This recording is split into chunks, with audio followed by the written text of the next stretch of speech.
Hey everyone, someone just shut down the Kilterboard app and now everyone has to scramble to this new app and everyone has lost their data and their logbooks.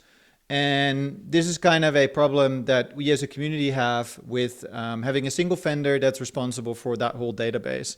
You know, like people will have spent 40, 50K on climbing holds, but they depend on one company to be able to have access or have the full value out of that investment.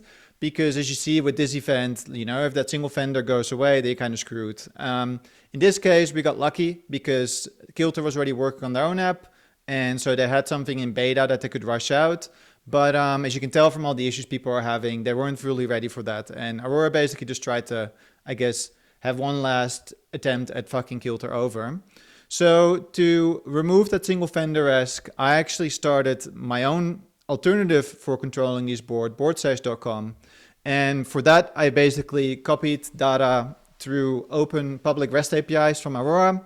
So all the climbs that are already synced. And for people who set up user data syncing, it also synced their logbooks, etc. Unfortunately, now that they're down, there's no way for me to get those logbooks anymore. So if you set it up now, you still won't be able to get your logbook. But maybe if it comes back that way, we can set it up. The UI is kind of inspired by, I guess, modern apps of these days like Spotify. So you can add stuff to your playlist with swipe actions. You can have other people join your session, although that's buggy right now. I need to fix that. But there's like a WebSocket service that allows you to have like a shared playlist like you would in Spotify Jams.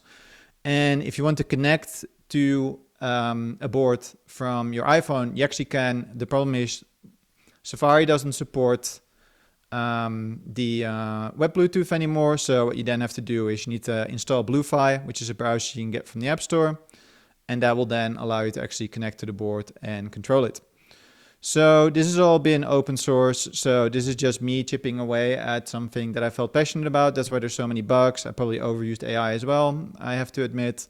But yeah, like at least, you know, I think it has the potential of being a better experience that the community controls. The stuff is all on GitHub, so you could even self-host it if you wanted to. And we also published a development database that has all the climbs in it to Docker.